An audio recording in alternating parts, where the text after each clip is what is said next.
1월 8일 금요일 새벽입니다. 다 함께 사도신경으로 우리의 신앙을 고백하겠습니다. 나는 전능하신 아버지 하나님 천지의 창조주를 믿습니다. 나는 그의 유일하신 아들 우리 주 예수 그리스도를 믿습니다. 그는 성령으로 잉태되어 동정녀 마리아에게서 나시고 본디오 빌라도에게 고난을 받아 십자가에 못 박혀 죽으시고 장사된 지 사흘 만에 죽은 자 가운데서 다시 살아나셨으며 하늘에 오르시어 전능하신 아버지 하나님 우편에 앉아 계시다가 거기로부터 살아있는 자와 죽은 자를 심판하러 오십니다. 나는 성령을 믿으며 거룩한 공교회와 성도의 교제와 죄를 용서받는 것과 몸의 부활과 영생을 믿습니다. 아멘. 찬송가 292장 찬양하겠습니다. 주 없이 살 수 없네. 292장입니다.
사랑과 은혜가 풍성하신 하나님 아버지, 오직 주님만이 우리의 유일한 소망이며 우리가 바라볼 수 있는 분임을 다시금 깨달으며 오늘 아침을 시작합니다.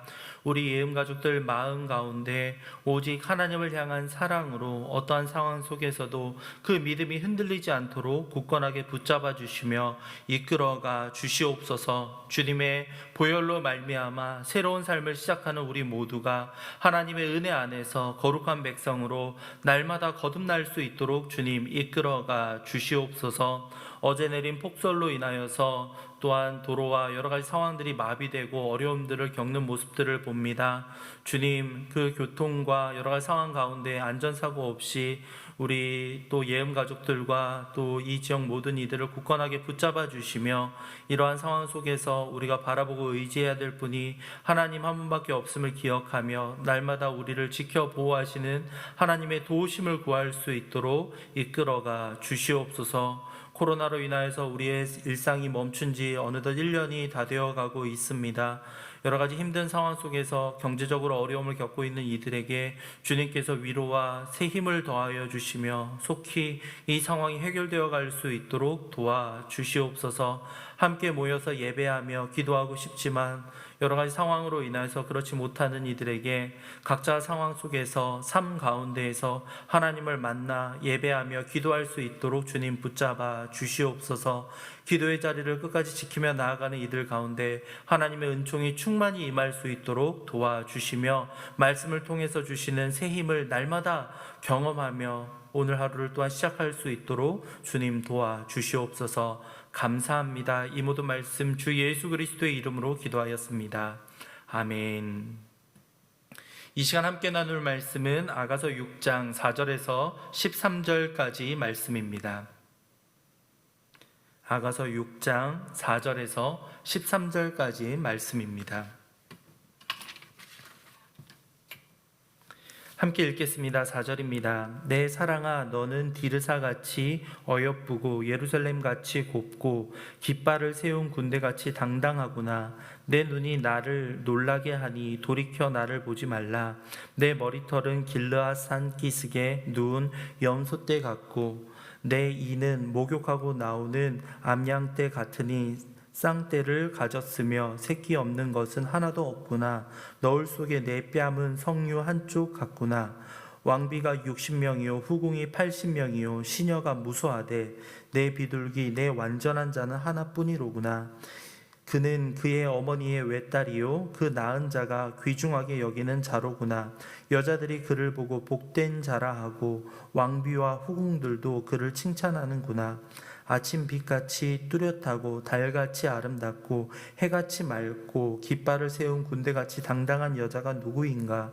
골짜기에 푸른 초목을 보려고 포도나무가 순이 났는가 석류나무가 꽃이 피었는가 알려고 내가 호도동산으로 내려갔을 때에 부지중에 내 마음이 나를 내 귀한 백성의 수레 가운데에 이르게 하였구나. 돌아오고 돌아오라 술람미 여자야, 돌아오고 돌아오라 우리가 너를 보게 하라. 너희가 어찌하여 마하나임에서 춤추는 것을 보는 것처럼 술람미 여자를 보려느냐. 아멘. 부부관계의 성숙이라는 제목으로 함께 말씀을 나누고자 합니다. 어제의 말씀을 통해서는 부부 사이의 여러 가지 위기와 그것을 어떻게 극복해가는가에 대한 이야기를 나누었습니다. 여러 가지 상대를 배려하고 또한 이해해 주려는 서로의 노력 끝에 그 관계가 회복되어 갈 수 있다라고 말씀을 드렸었는데요. 어제가 특별히 아내가 남편에게 다가가서 또한 찾고 그를 칭찬하면서 그의 소중함에 대해서 알려주는 내용이었다라고 한다면, 오늘 말씀은 반대로 남편이 아내에 대해 아름다움을 칭찬하면서 그가 얼마나 소중한 존재인가를 말해주는 내용이라고 보시면 되겠습니다. 먼저 4절 말씀을 보면요, 이렇게 기록되어 있습니다.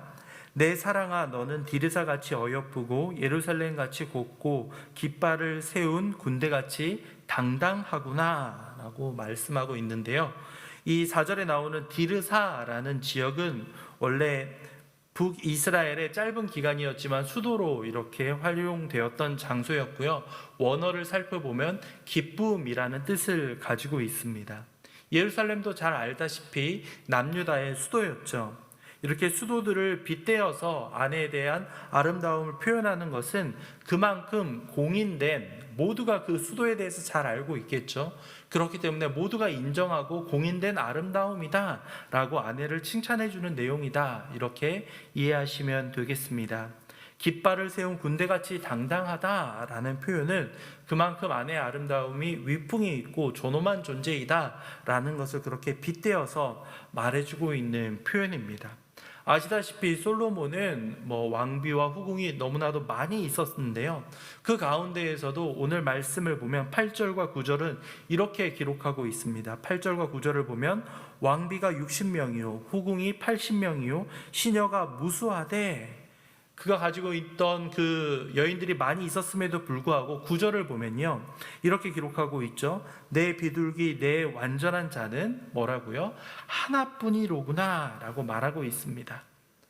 즉 수많은 여인들이 솔로몬 주변에 있었을지라도 비교할 수 없을 정도의 아름다움을 가진 이 술람미 여인에 대한 사랑을 솔로몬은 강조해서 말을 해주고 있던 겁니다. 당신의 아름다움은 다른 누구와도 비교할 수 없습니다. 이렇게 아름다움에 대해서 칭찬을 해주는 모습을 우리는 발견하게 됩니다. 그뿐만이 아니죠. 10절을 보면요 이러한 표현도 있습니다. 10절을 보시면요 아침빛같이 뚜렷하고 달같이 아름답고 해같이 맑고 깃발을 세운 군대같이 당당한 여자가 누구인가? 아침빛, 달, 해 모두 우리에게 빛을 제공해주는 그러한 피조물들이죠. 이거와 같이 이 여인이 가지고 있는 아름다움이 그만큼 눈부시다라는 것들을 고백해주고 있습니다. 아내에 대한 아름다움을 이렇게 표현해주는 것, 남편이 얼마나 이렇게 섬세하게 묘사하고 있는가 오늘 말씀을 통해서 분명히 확인할 수가 있죠. 아가서에서 우리는 배울 수 있는 것은 풍성한 부부에 대한 서로를 묘사하는 내용이라고 할 수 있겠습니다. 서로가 가지고 있는 아름다움과 멋짐, 그 장점을 서로 세워주면서 그것을 칭찬해주는 모습들이 부부관계를 더 긴밀하고 더 굳건하게 해줄 수 있다는 것을 우리는 다시 한번 확인할 수 있습니다. 상대에게 특별히 가장 가깝고 친밀한 부부 사이에서 서로를 칭찬해주는 것, 그리고 상대가 가지고 있는 강점을 인정해주는 말은 그 사람의 자존감을 세워줄 수 있고 내가 지금 사랑을 받고 있구나라는 존재임을 깨달을 수 있게 해줍니다. 그렇기 때문에 이러한 사랑의 언어들은 너무나도 소중하다라는 것들을 여러분들 기억해 주시기 바랍니다. 제가 신대원에서 상담과 관련된 그 과목을 들어봤던 적이 있는데요. 이렇게 과목을 진행하다가 여러 가지 상황들이 이렇게 주어지면서 부부 사이에서 절대로 해서는 안 되는 행동 가운데 한 가지를 이렇게 교수님이 말씀해 주셨던 기억이 있습니다. 그것 가운데 하나가 뭐냐면 남편이 없을 때 혹은 아내가 없을 때 자녀를 두고 남편에 대한 안 좋은 점, 아내에 대한 안 좋은 점을 막 이야기하는 경우, 물론 그 심정은 교수님도 이해할 수 있겠지만 그러한 행동은 결코 자녀에게 올바른 아버지상, 어머니상을 심어주기 힘들다라는 이야기를 들었던 적이 있습니다.